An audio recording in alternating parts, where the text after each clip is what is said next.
Dans 1 Samuel chapitre 16, nous avons constaté, nous l'avons d'ailleurs lu, nous l'avons aussi appris avec les prédicateurs, les charmants hommes de Dieu. Nous avons avec eux compris qu'en Samuel chapitre, dans 1 Samuel chapitre 16, ce fut, n'est-ce pas, la consécration de l'oint de Dieu, de David. Et quelque temps après, dans 1 Samuel chapitre 17, David va renverser un géant qui maudissait et qui insultait le peuple de Dieu. Et dans 1 Samuel chapitre 18, nous avons très vite la transformation du cœur de Saül, le roi. Et je voudrais, n'est-ce pas, très vite qu'on examine quelques raisons qui expliquent, n'est-ce pas, les mouvements ou le changement du cœur du roi. Parce qu'il faut rappeler que le cœur du roi n'était pas mauvais dès le départ. Et j'attire l'attention de ceux qui m'écoutent, parce que n'importe qui pourra, n'est-ce pas, me suivre et terminer la prédication. Dans 1 Samuel chapitre, n'est-ce pas, 18, on voit naturellement les chants des femmes. Je vais très vite pour qu'on appelle le prédicateur. Les femmes chantent et elles disent que Saül a tué 10 000, David a tué 1000. Pardon, que dis-je? David a tué 10 000 et Saül a tué 1000. Un cantique des femmes qui va révolter, n'est-ce pas, le roi Saül. Parmi, n'est-ce pas, plusieurs arguments qui expliquent le changement d'état du cœur de Saül, apparaît naturellement ce chant des femmes. Les femmes, le chant des femmes. C'est écrit, le chant des femmes. Alors la question qu'il faut se poser est de savoir pourquoi est-ce que le chant venait des femmes. Est-ce que les femmes étaient en guerre? Ou est-ce qu'elles étaient le groupe choisi pour chanter à chaque fois la victoire d'Israël? Pourquoi l'auteur précise les femmes chantèrent? Je voudrais, n'est-ce pas, qu'on reste vraiment attentif et qu'on comprenne que c'est le chant de ces femmes, un chant qui dans la forme était, n'est-ce pas, courant et ordinaire, mais dans le fond, c'est un chant qui faisait naître le complexe. Pourquoi? Elles ont fait une étude comparative entre, n'est-ce pas, les hommes que le roi, le futur roi David aurait mis à terre et, n'est-ce pas, les hommes que Saül le roi a dû renverser. Et dans ce chant qui semble en première approximation simple, les femmes, n'est-ce pas, les femmes vont soulever la haine dans le cœur de Saül et il va commencer à nourrir un sentiment haineux vis-à-vis, n'est-ce pas, de la personne de David. Et nous savons pour mémoire que à l'introduction de la création, c'est la femme, n'est-ce pas, qui a dû discourir avec le serpent pour s'aimer le chaos. Et c'est la même femme qui va aussi soulever, n'est-ce pas, le cœur de Saül. C'est la même femme qui a dû participer à la destruction de la chevelure, n'est-ce pas, de Samson. Et je ne suis pas en train de prêcher sur la voix de la femme. Et j'ai compris pourquoi certains prédicateurs refusent que la femme s'exprime. Et dans l'Apocalypse, il est dit justement que cette église qui recevait des dieux des remontrances avait laissé la femme, Jézabel, n'est-ce pas, enseigner de fausses doctrines par lesquelles elle séduisait. Les chants de femmes ont donc amené, n'est-ce pas, soit le complexe de supériorité, soit le complexe d'infériorité, soit le complexe, n'est-ce pas, d'égalité. Mais ce n'était pas le cas avec la personne de Saül. Saül s'est révolté. Il s'est naturellement senti inférieur, n'est-ce pas, à la personne de David. Et il s'est dit, il ne reste plus qu'il soit roi. Les chants de femmes. Au-delà justement, n'est-ce pas, de cette réalité, il faut rappeler que lors de la consécration de la personne de David, Saul ou Saül n'était pas informé que son potentiel successeur était la personne de David. Mais il va quand même commencer à le soupçonner. Quand nous prenons Samuel chapitre 18 à partir du verset 4, on se rend compte justement que l'office de Saül va se dépouiller dans la totalité pour donner son armure à la personne, n'est-ce pas, de David. Et symboliquement, cela représente, n'est-ce pas, le droit de succession. Et en voyant ce signal, la personne de Saül a compris que David était un potentiel roi. Ensuite, dans 1 Samuel 18 à partir du verset 4 jusqu'à 5, je vais très vite, les victoires militaires de David vont tout de même attirer l'attention de la personne de Saül. Les craintes vont s'installer. Alors, on va vite, puisque je ne suis pas le prédicateur du jour. Les hommes de Dieu ont pris presque un mois pour nous édifier sur l'attitude qu'il faut avoir, les différents comportements qu'il faut adopter lorsque une promesse faite par Dieu à notre sujet est contrariée, lorsqu'une promesse faite, n'est-ce pas, une parole dite à notre sujet se sent menacée par des forces soit intérieures ou par des forces extérieures. Et pour le cas de David, c'était des combats, n'est-ce pas, du palais, des combats de la même cour. C'est un sujet, un détail très important, car il faut le rappeler, tous les adversaires ne sont pas forcément en face de nous, comme c'était le cas avec Goliath. Il y a tout de même des adversaires qui sont autour de nous. Et là, David va combattre non pas en face d'un adversaire, il n'avait pas, n'est-ce pas, comme dans 1 Samuel chapitre 17, un adversaire en face, mais il avait un adversaire dans son propre camp. Dit-il, c'était un oint de Dieu qui plus est, c'était même le chef de la personne, n'est-ce pas, de David. Naturellement, nous allons voir, n'est-ce pas, un premier comportement, et je nous promets de finir très vite, et nous passerons à autre chose. J'ai gardé pour nous 6 aptitudes ou 6 leçons, n'est-ce pas, à retenir, qui sont d'ordre universel pour comprendre comment on peut envisager se tenir lorsque notre élévation est contestée, sans toutefois faire obstruction au principe de Dieu, sans toutefois s'opposer à la volonté de Dieu. Je suis en train de dire que j'ai, au-delà, n'est-ce pas, des leçons qui nous ont été diligentées et dictées par les hommes de Dieu, j'ai aussi gardé pour nous, si cela est nécessaire, 6 principes ou 6 leçons d'ordre universel qui ne sont pas seulement applicables à l'Église, mais qui sont tout de même applicables dans tous les paramètres de la vie pour, n'est-ce pas, attendre patiemment la promesse que Dieu nous a faite. Alors la première, je les ai notées ici, et je les ai données comme je les ai notées, de sorte que chacun, chez soi, prenne le soin de creuser, d'examiner. Ce sont quelques lignes. La première leçon, ou le premier caractère qu'il faut avoir lorsque nous avons en face de nous de l'adversité, ou des personnes qui se lèvent pour s'opposer à notre élévation, c'est que il ne faut pas devenir ce à quoi nous sommes appelés à être contre ceux qui nous contestent pour prouver. Parce que c'est dans le plan et dans le programme de Dieu. Je ne sais pas si quelqu'un comprend. Lorsqu'on est contesté, ne cherchons pas à tout faire de nos propres forces pour devenir ce à quoi le Seigneur nous appelle, pour prouver à notre adversaire que nous sommes capables de devenir en usant de nos propres forces ou de nos propres mains. Je ne sais pas si quelqu'un comprend. Ne devenez pas ce à quoi vous êtes appelés à être contre ceux qui vous contestent. Ou pour prouver quoi que ce soit à qui que ce soit. David était contesté, mais il est resté patient. Il n'a pas dit qu'il est temps pour moi de me battre pour prouver au peuple en face de moi, d'ailleurs qui m'acclame. Il faut rappeler, et d'ailleurs les hommes de Dieu l'ont dit, David était déjà acclamé alors qu'il était seulement au service. Pas en tant que roi. Dieu nous appelle sans attendre, n'est-ce pas, que Dieu nous communique les marques ou les directives, n'est-ce pas, attachées au plan de notre, n'est-ce pas, de notre destinée. Et voici ce qui se passe dans 1 Samuel chapitre 26, si vous quittez le 24, à partir du verset 10, voici ce que David répond.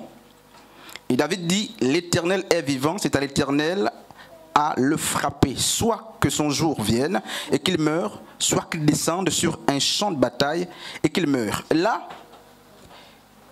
il y a des gens qui intiment ou qui amènent la personne de David à mettre à mort, n'est-ce pas, le roi Saül. Et j'aime, n'est-ce pas, 1 Samuel 24, pourquoi? On dit d'abord les serviteurs, pardon, les gens. La Bible dit, les gens lui dirent, l'Éternel livre aujourd'hui entre tes mains. Voici comment les gens parlent. Je ne sais pas s'il l'avait reçu par prophétie. Je ne sais pas s'il l'avait reçu par divination. Ou est-ce que Dieu, je ne sais pas, par révélation. Mais ils disent, aujourd'hui, l'Éternel, ils accusent Dieu. Ils disent, l'Éternel livre entre tes mains ton ennemi. Attention, n'est-ce pas, au bruit des gens. Mais on va très vite. Et David va refuser, n'est-ce pas, de prendre sa main et de se faire soi-même justice. Nous allons voir, n'est-ce pas, le deuxième point. Je disais que ce sont des lignes. La deuxième leçon, justement, c'est que les acclamations ne doivent pas nous conduire à militer pour une bataille qui n'est pas non seulement la nôtre, mais qui par-dessus tout ne s'aligne pas sur les principes divins. Les acclamations autour de nous ne doivent pas nous conduire à militer pour une bataille qui n'est pas non seulement la nôtre, mais qui par-dessus tout ne s'aligne pas sur les principes divins. Dans 1 Samuel chapitre 18, à partir du verset 7e, David est acclamé. Mais David est un homme juste. Et qu'est-ce qui se passe? Loin de Dieu ne se laisse pas influencer par les acclamations pour rentrer dans une bataille qui ne s'aligne pas avec les principes de Dieu. Si c'est compliqué, on aura le temps certainement de comprendre mieux le jour qu'on va s'asseoir. Les acclamations des hommes ne doivent pas nous conduire à militer pour une bataille qui n'est pas non seulement la nôtre, mais qui par-dessus tout ne s'aligne pas sur les principes divins. Acclamé par des femmes qui en filigrane voulaient, n'est-ce pas, le nuire ou le pousser à s'opposer à la loi de Dieu, qui dit que tu ne tuerais pas le oint de Dieu. David s'est fermé, n'est-ce pas, de donner du crédit au bruit des femmes ou au chant des femmes. Amen.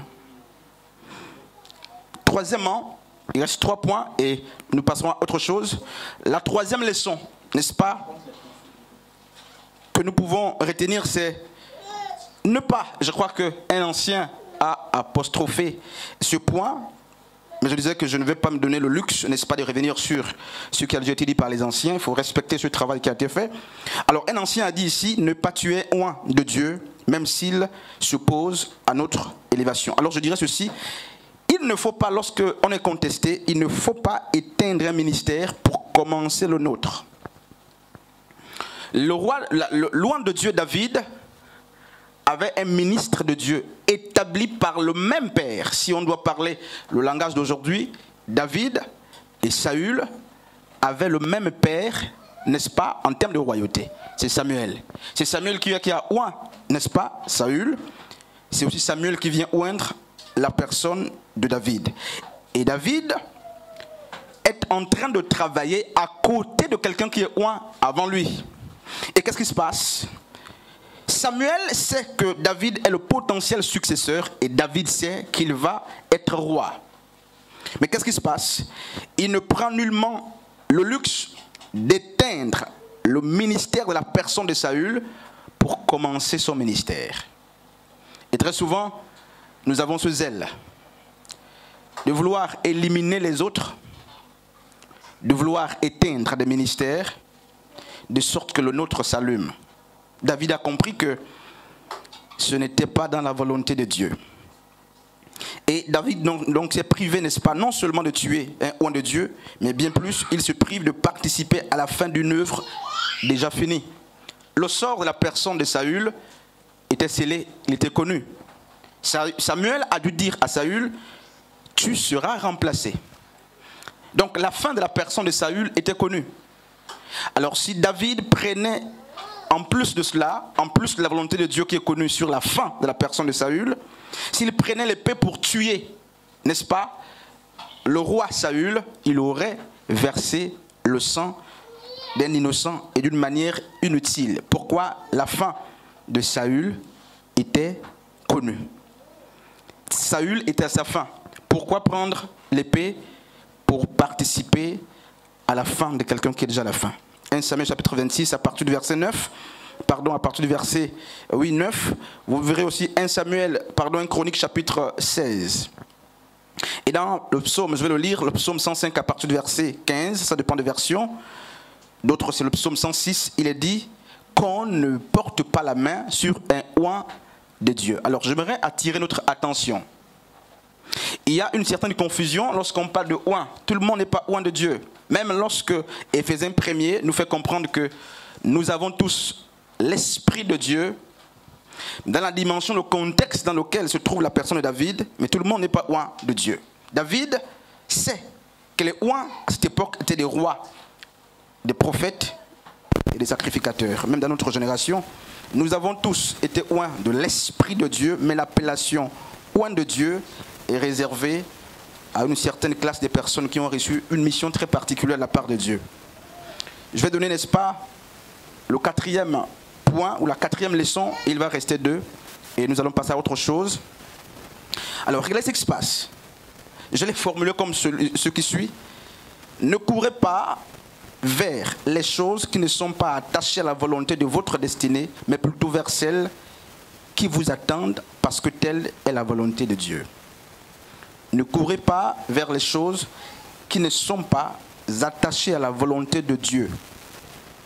Pardon, à la volonté de Dieu, n'est-ce pas, de votre destinée, mais plutôt vers celles qui vous attendent parce que telle est la volonté de Dieu. Regardons. Alors, pour illustrer ce point, je vais nous faire lire, ou du moins observer 4 figures de, n'est-ce pas, 4 cas de figures dans la Bible. Nous allons étudier l'attitude de 4 enfants de la personne, n'est-ce pas, de David sur plusieurs. J'ai dû prendre 4 de ces enfants et vous comprendrez mieux ce point avec leur comportement. Le premier, c'est Amnon, et la Bible fait comprendre qu'il était un potentiel successeur. Parce que la royauté se transmettait de père en fils. Et en tant qu'aîné, naturellement, il devrait être roi. Et qu'est-ce qui se passe? Dans la précipitation, Amnon va avoir des rapports sexuels avec sa demi-sœur, Tamar. Et il va passer à côté, n'est-ce pas, de ce à quoi il pouvait prétendre en tant que prince. Je vais très vite, et nous voyons ça dans 1 Samuel chapitre, n'est-ce pas, 13 à partir du verset 2, mais ce n'est pas ça qui m'importe. Le deuxième enfant, c'est Absalom, qui va faire quoi? Et là, c'est plus intéressant. Absalom, loin de son premier, donc Amnon, va s'entourer de faux prophètes, des faux juges. Absalom va être le fils rebelle qui va vouloir détrôner le père du trône. Et qu'est-ce qui se passe? Il va, d'après le récit, 1 Samuel chapitre 15 nous fait comprendre qu'il va se pointer à la porte de la ville où il va tout le temps rendre justice à ceux qui étaient, n'est-ce pas, dans des problèmes.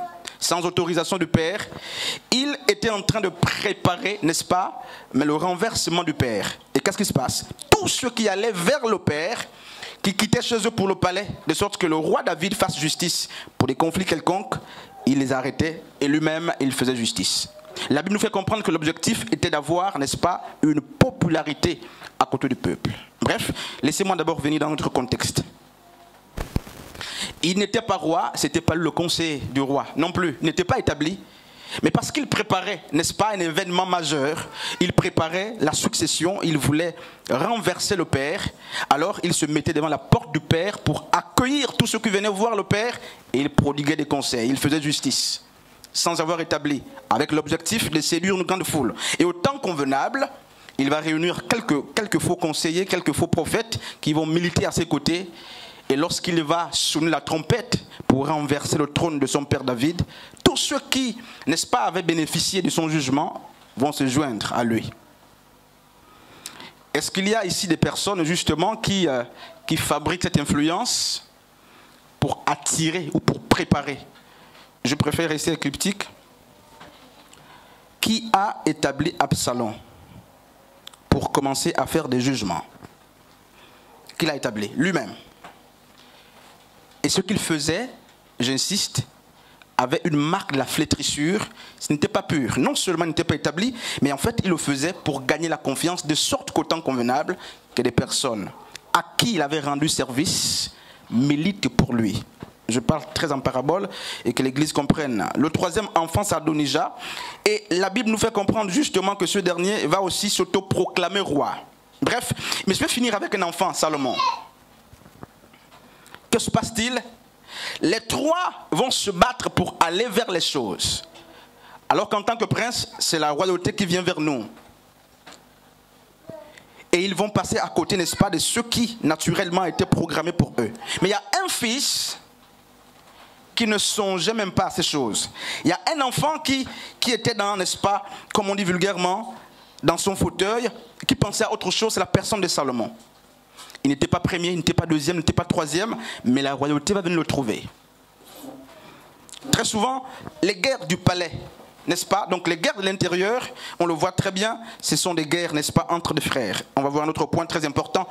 Et lorsqu'on est dans cette manière de faire, il y a des aînés qui veulent piétiner les premiers, il y a des premiers qui veulent se monter. Mais dans tout ça, j'aime l'attitude d'un fils. Il ne songeait pas. Il n'a pas couru vers la royauté parce qu'il sait que ce qui est à nous vient jusqu'à nous. Il est resté fidèle, il est resté à servir son père. Et lui, il a été choisi. Les anciens ont été détruits, si je dois parler en termes d'anciens. Les aînés, pardon, ont été disqualifiés à cause, n'est-ce pas, de la rectitude comportementale qui ne rimait pas avec les exigences, non seulement du Père, mais aussi avec les exigences, n'est-ce pas, de la personne de Dieu.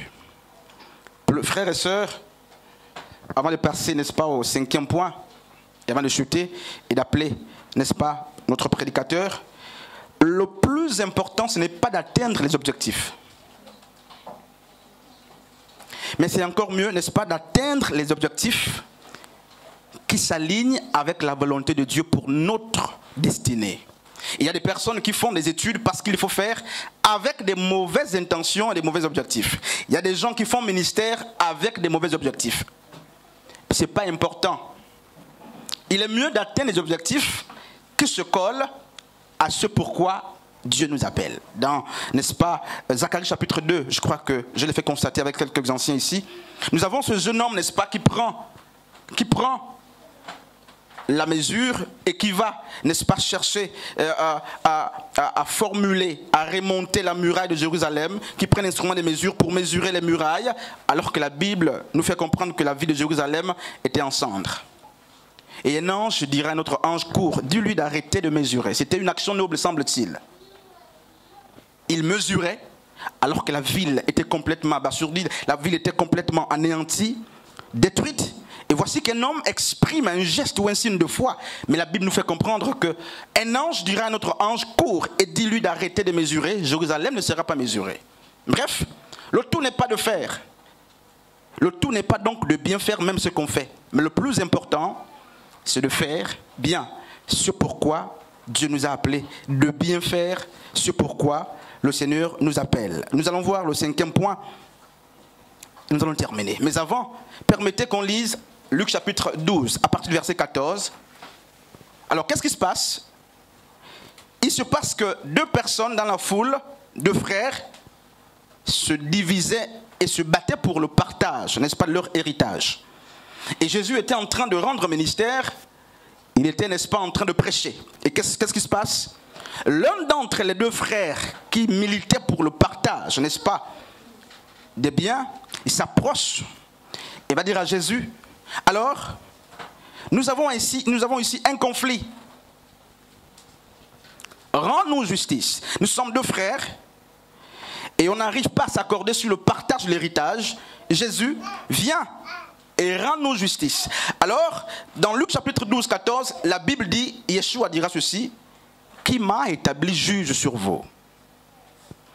Je ne sais pas si on comprend ce qui se passe. Yeshua refuse de faire ce pourquoi, n'est-ce pas, il n'était pas appelé. Ce n'était pas le juge, et ce n'était pas à lui, n'est-ce pas, de rendre justice à deux frères qui étaient en train de se battre pour le partage de biens. Et la même histoire similaire, n'est-ce pas, se produit dans Jean chapitre 6, à partir du verset 16, où après avoir, n'est-ce pas, opéré des signes et des miracles, la foule va vouloir faire de la personne de Yehoshua, n'est-ce pas, le roi. Et la Bible dit qu'il va fuir très loin du peuple, il va se cacher sur la montagne. Deux images, deux passages bibliques qui nous montrent comment la personne de Yeshua refuse de faire ce pourquoi il n'était pas établi. Très souvent nous échouons, non pas qu'il nous manque, n'est-ce pas, d'appel. Très souvent nous échouons, non pas que nous ne sommes pas appelés, mais en fait, nous nous rangeons dans des choses pour lesquelles nous ne sommes pas appelés. Jésus a dit, qui m'a établi juge sur vous. Je ne ferai pas ce procès. Jésus a dit ceci ensuite, je ne suis pas venu pour être roi. Marc chapitre 10, 45 dit qu'il est venu pour être serviteur. Et ici, dans Jean 6, 16, on veut faire de lui un roi, alors que ce n'est pas pour ça qu'il est venu. Et Yeshua a lui fuir. Combien aussi parmi nous refusent-ils de se prêter à un exercice qui ne s'aligne pas, n'est-ce pas, selon leur vocation? Combien parmi nous, frères et sœurs? Alors, nous allons finir. Avant de finir, nous prenons le cinquième point, la cinquième leçon. Alors, on ne va pas durer sur cette leçon, c'est l'avant-dernière leçon. Dans la contestation, il y a un autre point que j'ai gardé pour nous. Alors, c'est celui qui suit. Lorsque la contestation est engendrée par un alter ego de la même classe que nous, donc l'alter ego c'est autrui. Lorsque la contestation est engendrée par autrui ou par un frère, donc quelqu'un de la même cour que nous, la personne contestée doit procéder au tri sélectif de son armure de combat. Amen. Amen. Quelqu'un m'explique ce point?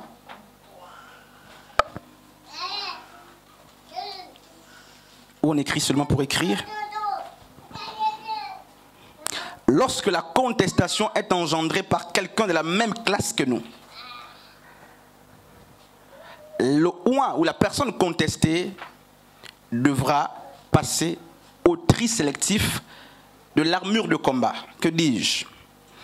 David n'était pas différent de Saül, d'autant plus que tous étaient de la même classe, de la même famille. C'était le peuple de Dieu. Et que se passe-t-il? Il est contesté par Saül comme il est contesté par Goliath.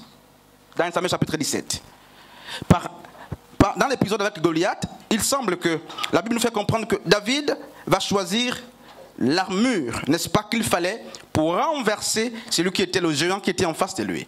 Là, au-delà des paroles, David va prendre la lance et la pierre. Mais il ne va pas prendre les mêmes instruments pour la bataille contre la personne, n'est-ce pas, de Saül.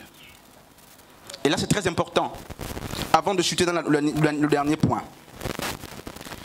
Saül s'oppose, mais quel est l'instrument ou quels sont les instruments que David prend, sachant que Saül était l'homme de Dieu, sachant que Saül était de l'armée de Dieu, David se trouvait mal de prendre aussi la pierre et la lance.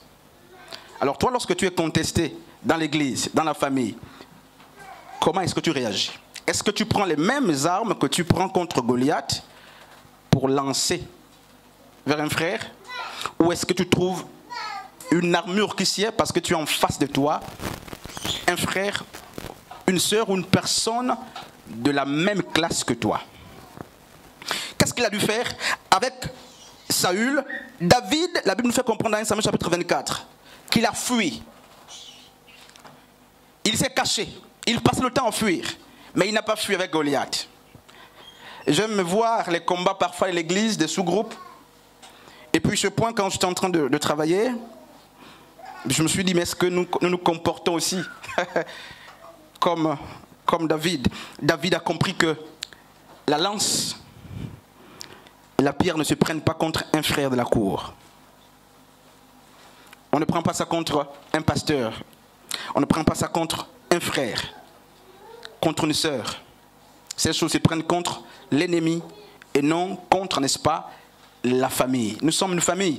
Et lorsqu'il y a des contestations comme ce genre, il faut que la personne contestée fasse, c'est très important, le tri sélectif de son armure de combat. Sinon, vous allez tuer, n'est-ce pas, en Sainte-Anne, vous allez tuer Becky, vous allez tuer un homme de Dieu comme si vous étiez en train de tuer un ennemi. Maman Ashley s'oppose à Chiron. Et puis il y a Satan qui s'oppose à Chiron. Je prends un exemple tout banal. Alors Satan est un adversaire. Maman Ashley se érige aussi en adversaire.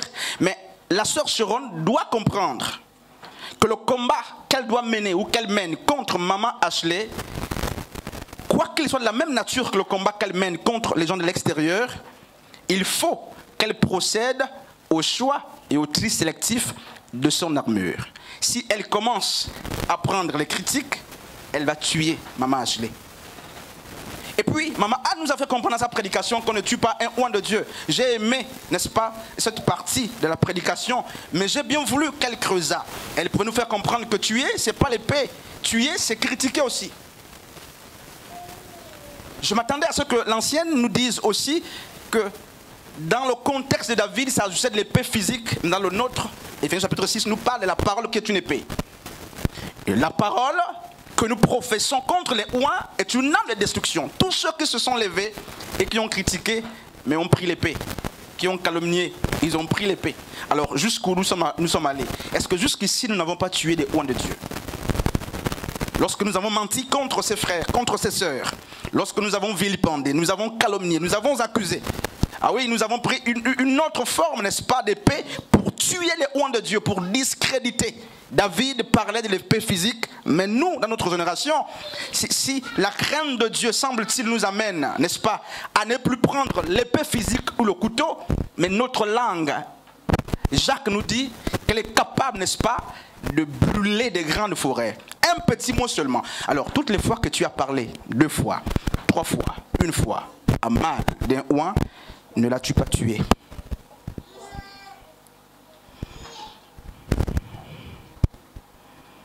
Chaque fois que tu t'es érigé en critique, en calomnie, est-ce que tu n'as pas pris une épée contre un oint? Chaque fois que tu as murmuré, à tort ou à raison, es-tu l'image de la personne David qui a dit « Je ne prendrai pas mon épée contre un oint » ou est-ce que tu fais le contraire de David? Ah non, tu fais le contraire de David. C'est vraiment le contraire. À la différence que il s'agit, n'est-ce pas, de 2 armes qui font le même travail, mais qui agissent dans des dimensions, des sphères très différentes. Je vais finir. Amen. Je vais finir avec un 6e point, c'est le dernier point. Il y a beaucoup de leçons, mais comme je disais, ce sont des grandes lignes. J'aime David et que le prédicateur s'apprête. David avait compris que les batailles, pasteur Frédéric, ne se gagnent pas seulement par le savoir-faire, mais aussi par le savoir-être. Il est resté calme et il a remporté une bataille. Et on le voit justement avec 1 Samuel chapitre 12, 13, 1 Samuel 24 à partir du verset 4. Bref, le 6e point, je vais finir. Alors, je finis par là et je vais conclure. Je disais que je vais finir avant midi. Merci, nous sommes à 37. Lorsqu'on est contesté, naturellement, nous sommes dans une périodicité ou une phase où il y a autour de nous plusieurs conseillers. Les batailles ne se gagnent pas seulement par le savoir-faire. Mais très souvent, il y a des grandes batailles qu'on remporte parce qu'il y a le savoir-être. Sachez être. Pas des actions, mais l'attitude, le comportement, l'être. Et vous pouvez remporter la victoire. Alors, 6e point. Ouvrir ses oreilles, ses 2 oreilles, au conseil des alliés, mais disposer tout son être à la sensibilité divine afin d'agir selon la justice et la volonté de Dieu. Que dis-je? David a eu des gens qui lui ont dit « tue ». Et je vais nous faire comprendre, nous faire constater, puisque c'est écrit, que ces gens ont même dit « c'est le jour où l'Éternel livre entre tes mains ton ennemi ». C'est le jour où Dieu livre entre tes mains tes ennemis ou ton ennemi. Tue-le, tuons-le. Et puis, c'est fini. Ils sont même comme les conseillers, n'est-ce pas, de Job. Les conseillers. Alors, David a ouvert grandement ses 2 oreilles il a écouté les conseils des conseillers. Permettez la redondance. Donc, il a écouté les gens dire. Et dans ces gens, il y avait la foule. Il y avait aussi des serviteurs proches. Et que se passe-t-il? David, permettez que je fasse une parenthèse, je vais la fermer moi-même. David ne dit pas aux gens qui lui disent de rentrer dans cette bataille, ou aux alliés, je préfère pas les alliés, qu'ils sont devenus de faux alliés à cause d'un conseil mauvais qu'il lui donne. Non. Les serviteurs lui disent, alors voici l'occasion que Dieu te donne, tue cet ennemi. Il semble à première vue que c'est bon pour certains et que c'est mal pour d'autres. David n'a pas fait l'erreur que nous avons l'habitude de faire.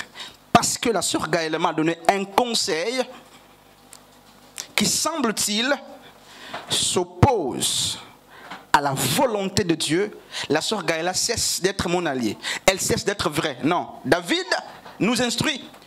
Au-delà, n'est-ce pas, des conseils des alliés. Il a compris que les alliés peuvent être vrais, mais être faibles tout de même. Et là, les alliés ont donné un conseil parce qu'ils étaient pris. Ils ont succombé à la chair.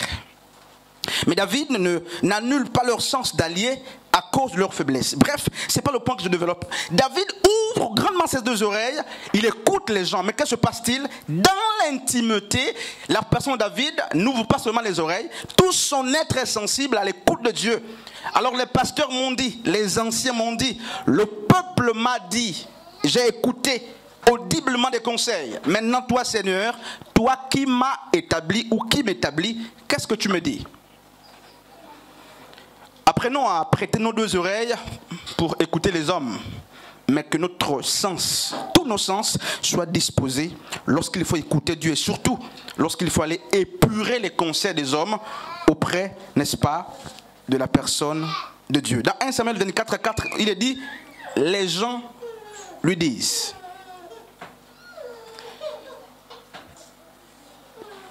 Les gens lui disent, voici, Dieu te livre ton ennemi entre tes mains afin que tu lui fasses selon ce qui te semble bon. Et dans 1 Samuel 26, à partir du verset 28, c'est Abishai dit à David, Dieu livre aujourd'hui ton ennemi. Il y a des gens, mais il y a aussi un serviteur très intime. Semble-t-il qu'ils déçoivent David dans leur connotation, leur jugement des faits.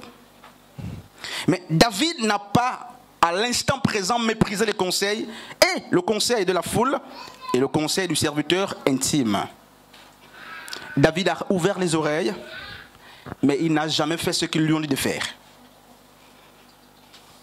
Faut-il que Abishai et les gens se heurtent contre David pour dire que tu n'as pas écouté nos conseils?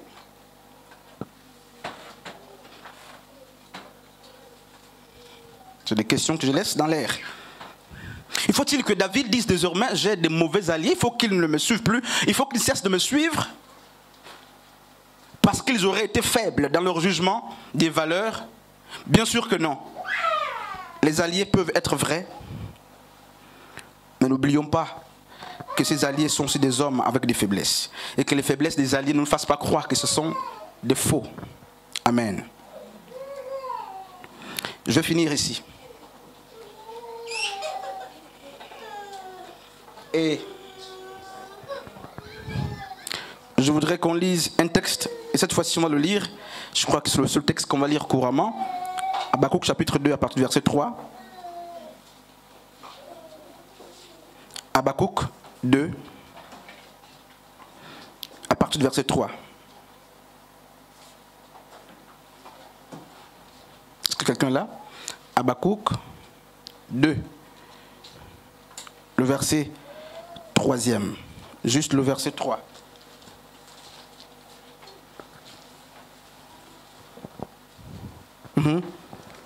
Je lis la parole de Dieu dans le livre d'Habakkuk, chapitre 2, verset 3. Car c'est une prophétie dont le temps est déjà fixé, elle marche vers son terme et elle ne mentira pas. Si elle tarde, attends-la, car elle s'accomplira. Ok. C'est aussi le cas, n'est-ce pas, avec le roi David. Et ce qui est même, la personne de David, c'est que la personne qui a prophétisé sur David, la personne qui a oint David, dans 1 Samuel 25, la personne a disparu. Samuel est mort. Et David n'est pas encore au trône. Que faut-il croire et que faut-il dire? Est-ce que celui qui nous a oint est parti avec l'onction parce qu'il est mort? Non. David ne s'est pas fié à la disparition de la personne de Samuel pour croire que la promesse que Dieu avait faite ne devait plus s'accomplir. Et j'aimerais aussi qu'on retienne ceci, que même si les choses sont à vous, même si les choses sont prophétisées pour vous, n'allez pas vers elles après le temps. Et n'allez pas vers elles avant le temps non plus. David savait qu'il devait être roi, mais il a attendu le temps de Dieu. Et Luc nous fait comprendre que Yeshua avait 30 ans lorsqu'il commence, n'est-ce pas? Lorsqu'il commence son ministère de 3 ans. Certainement les gens ont dit, l'âge passe. Tu as 30 ans déjà, l'âge passe. Il faut que tu commences. Même si vous savez que vous allez être pasteur, vous allez être ancien, vous allez être chantre, vous allez être le remplaçant de cette église, vous allez être dans la famille, le successeur par excellence ou le potentiel successeur. Attendez le temps opportun. N'allez pas tard, n'allez pas tôt. Tout départ, tôt et tous les départs qui sont tard sont hors la volonté de Dieu. Rien ne peut, n'est-ce pas, s'opposer à ce que la promesse de Dieu s'accomplisse. Attendons, comme, n'est-ce pas, Jérémie l'a dit, attendons dans le silence la promesse que Dieu nous a faite. Finalement, pendant que le prédicateur, n'est-ce pas, monte, j'aime David parce que c'est un des psalmistes et il écrit un psaume que nous connaissons tous, c'est le psaume chapitre 23, où il dit, je pense que nous tous on le connaît, quand je marche dans la vallée de l'ombre de la mort. Quand je marche dans la vallée de l'ombre de la mort. Le verbe conjugué, c'est le verbe marcher. Et David nous apprend, au-delà des vicissitudes, des douleurs, que la vallée n'est pas une résidence. Amen. Amen. La vallée n'est pas une résidence, mais c'est un passage. Et celui qui est contesté doit tout de même comprendre que la contestation, similaire à la vallée par laquelle il passe, n'est pas une résidence. Ce n'est pas une demeure. David n'a pas fait une demeure dans la vallée. Mais David avait compris qu'il marchait dans la vallée et c'était un passage obligatoire. Et très souvent, lorsqu'on est contesté, certains font refuge là, dans la vallée. Certains voient la vallée comme étant désormais une demeure. Non, frères et sœurs, David a vécu la vallée avec Saül, avec ses fils, avec ses serviteurs, mais il avait compris que la vallée n'était pas une résidence, mais la vallée était naturellement un passage. Semble-t-il un passage obligatoire pour tous ceux qui sont appelés par Dieu. Alors, je vais poser quelques questions rhétoriques et je nous laisserai avec ces questions. Au soir, n'est-ce pas, de cette thématique, avec des belles prédications des hommes de Dieu, qui sort de là avec imprimé dans son cœur ces valeurs que nous avions acquises? Qui, devant le Seigneur, est capable de dire, désormais, je fais comme David a fait? N'oublions pas que Yeshua a dit, ne vous bornez pas à écouter. Ne vous bornez pas à écouter, nous ne bornons pas à écouter, mais mettons en pratique.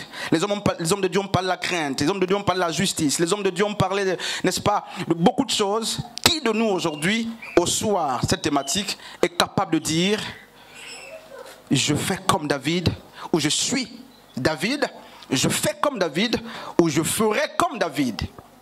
Nous étions dans, n'est-ce pas, les exigences qualitatives d'une élévation contestée. Comment est-ce que tu te comportes lorsque ta fonction même est contestée? Comment est-ce que tu te comportes lorsque ton ministère est contesté? Comment est-ce que tu te comportes lorsque, semble-t-il, tu n'es pas compris? Est-ce que tu as d'autres armes à nous partager? Est-ce que tu fais la vengeance? Est-ce que tu livres le combat? Et même quand tu livres le combat, Est-ce que tu prends les mêmes armes que David a prises contre Goliath, ou est-ce que tu fais le choix sélectif, n'est-ce pas, ton armure, sachant qu'il ne s'agit pas d'un adversaire en face ou un adversaire de l'extérieur, mais il s'agit de quelqu'un de la même cour que toi? Quel courage avons-nous de prendre des mauvaises armes sur des frères de la même cour que nous? Que Dieu bénisse sa parole.